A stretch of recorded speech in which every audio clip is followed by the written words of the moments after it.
बिस्मिल्लाहिर्रहमानिर्रहीम। अस्सलाम वालेकुम। आज हम जिन दो अयूब के बारे में पढ़ेंगे उनका ताल्लुक़ गज़ल के शेर से है। नज़्म में उन्हें ऐब नहीं माना जाता। क्यों नहीं माना जाता ये भी मैं साथ इंशाअल्लाह अर्ज़ कर दूँगा।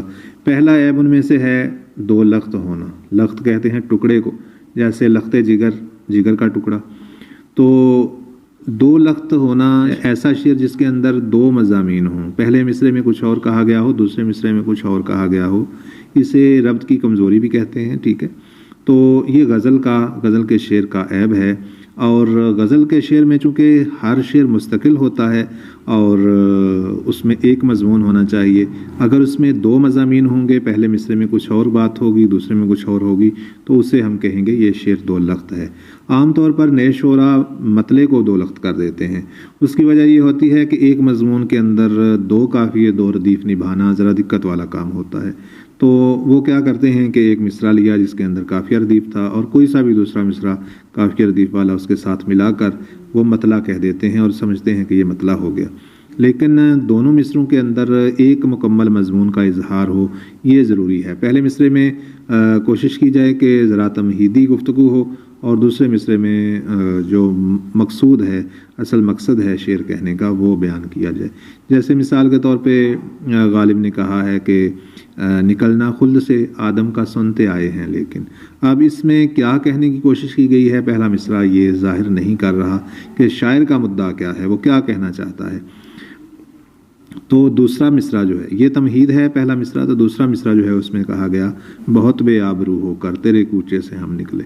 तो असल मकसद, असल मसला शायर का ये है कि वो अपने महबूब के कूचे से बेआबरू होकर निकला है, तो उसने तमहीदन पहला मिसरा कहा है। ठीक है, तो इस तरह का अगर मजमून हो तो तमहीद पहले मिसरे में हो गई और जो इजहार है, जो असल मकसूद है, वो दूसरे मिसरे में आएगा। तो दो लख्त होने की कई वजूहात होती हैं। एक वजह मैंने ये बयान की कि मतले के अंदर चूँकि दो काफ़ी और रदीफ़ निभाने होते हैं, तो एक मजमून के अंदर दो काफ़ी और रदीफ़ निभाना ज़रा दिक्कत वाला काम होता है, तो आम लोगों का शेर दो लख्त हो जाता है।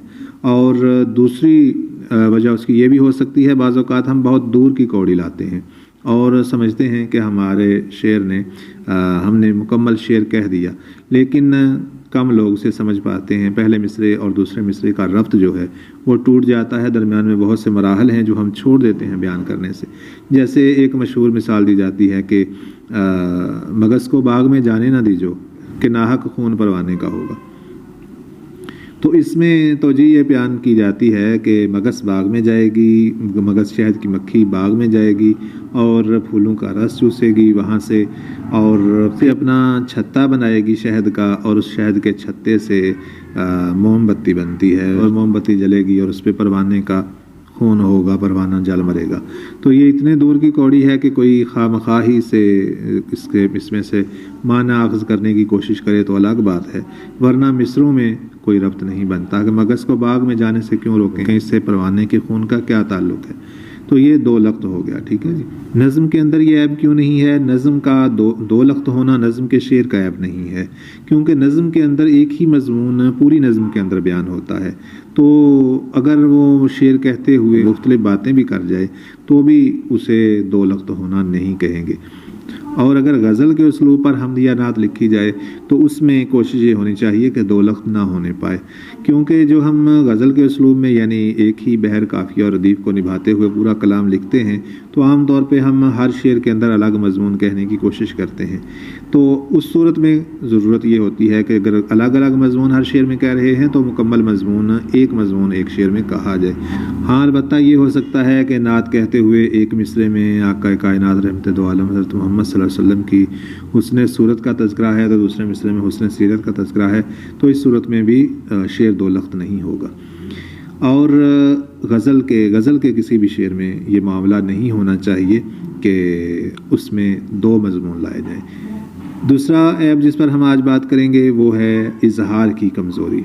इजहार की कमज़ोरी की कई वजूहात हो सकती हैं। शेर जो है वो पूरा अपना मजमून ज़ाहिर ना कर रहा हो, उसकी कई वजूहात हो सकती हैं। उनमें से एक वजह यह भी है, जिस तरीके से मैंने उसमें अर्ज़ की मिसाल दी कि दूर की कौड़ी लाई जाए तो भी इजहार कमज़ोर रह जाता है। किसी वाक़े का कोई दरमियानी मरहला, कोई छूट जाए तो वो रब्त उनमें बाकी नहीं रहता, तो इजहार उससे भी कमज़ोर हो जाता है रब्त ना होने से। ठीक है, और इजहार की कमज़ोरी रब्त के बावजूद भी हो सकती है, रब्त मौजूद हो लेकिन इजहार पूरी तरह से ना किया गया हो। उसकी एक वजह ये भी हो सकती है मजमून ज़्यादा बड़ा है, बहर छोटी है, तो उसमें वो पूरी तरह समा नहीं सका, कुछ अल्फाज रह गए या कोई लफ्ज़ जो है वो शायर के जहन में रह गया। जब हम मश्क करते हुए मुख्तलिफ लफ्ज़ों को बदलते हैं वज़न पूरा करते हुए, तो बाज़ औक़ात एक अहम लफ्ज़ हम निकाल कर वज़न पूरा करने के लिए कोई गैर अहम लफ्ज़ शामिल कर लेते हैं।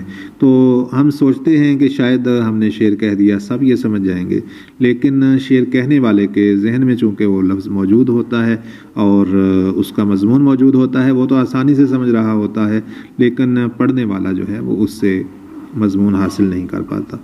यहाँ पे मैं एक गलतफहमी की तरफ भी इशारा करूँगा कि बाज़ दोस्तों को जब ये कहा जाता है कि आपके शेर में कमज़ोरी है इजहार की या इबहाम है, तो वो ये कहते हैं कि इबहाम तो शेर का हुस्न है। तो ये जहन में रखना चाहिए, शेर का जो हुस्न है उसमें और जो ऐब है इसमें जो फ़र्क है वो आपको मलहूज़ रखना चाहिए। जो शेर का हुस्न है वो इस तरीके से है कि शेर में दो मज़ामीन शायर जो है वो अपनी महारत से शामिल कर देता है, एक से ज़्यादा मज़ामीन, 2 या 3 मज़ामीन शामिल कर देता है। कारी जब पहली बार पढ़ता है तो और मज़मून वो समझता है, और जब वो दूसरी दफ़ा उसको ज़रा गहराई में जाके पढ़ता है तो एक नया मज़मून उसके सामने आता है। इस तरीके से शायर कारी जो है वो लुत्फ़अंदोज़ होता है, और ये शायर की महारत है। और अगर 2 से भी ज़्यादा मज़ामीन निकल आएँ तो फिर और भी काबिल दाद होता है। लेकिन अगर आप एक मज़मून बयान करने जा रहे हैं और उसका भी पूरी तरह से इजहार नहीं हो पाया, कारी समझ नहीं पाया कि इसमें क्या कहने की कोशिश की गई है, तो वो ऐब है, वो खूबी नहीं है। तो नज़्म के अंदर ये ऐब नहीं माना जाता, ये गज़ल के शेर का ऐब है। नज़्म में इसलिए नहीं माना जाता कि नज़्म चूँकि एक ही मौजू पर है, तो एक शेर पूरे मौजू का, पूरे मज़मून का इजहार कैसे कर सकता है। ज़ाहिर है कि पूरी की पूरी नज़्म जो है वो अपने मज़मून को ज़ाहिर करेगी, और अगर पूरी नज़्म पढ़ के भी आपके पल्ले कुछ नहीं पड़ा तो फिर ज़ाहिर है उसमें भी इजहार की कमज़ोरी है, लेकिन ये उसके शेर की कमज़ोरी नहीं है। शेर जितने नज़्म में हैं वो सब मिलकर एक मज़मून को ज़ाहिर करेंगे। ठीक है, तो इसलिए हम ये नहीं कह सकते कि इस शेर में इजहार की कमज़ोरी है। वो एक शेर उसमें मुआवन है मज़मून को ज़ाहिर करने में, सारी की सारी मज़मून ज़ाहिर करने की ज़िम्मेदारी उस एक शेर पर नहीं है। इजहार की कमज़ोरी को दूर करने के लिए भी आप मुख्तलिफ़ लफ्ज़ों को बदल के और बेहतर अल्फाज लाकर उस कमज़ोरी को दूर कर सकते हैं। और इजहार की कमज़ोरी है या नहीं, इसे चेक करने का तरीका ये है कि आपने जो कुछ कहने की कोशिश की है वो नसर की सूरत में लिख लें और फिर शेर का उसके साथ मुआजना कर लें। अगर आपको लगता है कि नसर के अंदर जो अहम अल्फाज हैं वो शेर के अंदर भी मौजूद हैं, या उनका कोई मुतबादल शेर के अंदर मौजूद है जो उस लफ्ज़ के मफ़हूम को अदा कर रहा है, तो इसका मतलब है कि आपका शेर वो मज़मून अदा कर रहा है। लेकिन अगर आप देखें कि शेर नसर के अंदर जो अहम अल्फाज हैं उनमें से कोई लफ्ज़ शेर के अंदर जो है वो मौजूद नहीं है, तो फिर आप समझ जाएंगे कि शेर में इजहार की कमज़ोरी है। नसर इस तरीके से अगर मैं पढ़ूंगा तो लोग मज़मून समझ जाएंगे, लेकिन शेर पढ़ूंगा तो लोग मज़मून नहीं समझेंगे। तो इस तरीके से इस कमज़ोरी को भी दूर किया जा सकता है। मज़ीद अगले सबक में पढ़ेंगे इंशाअल्लाह। आप वीडियो को लाइक और शेयर कर दिया करें और मेरे चैनल को भी सब्सक्राइब करें। बहुत शुक्रिया जी। अस्सलाम वालेकुम।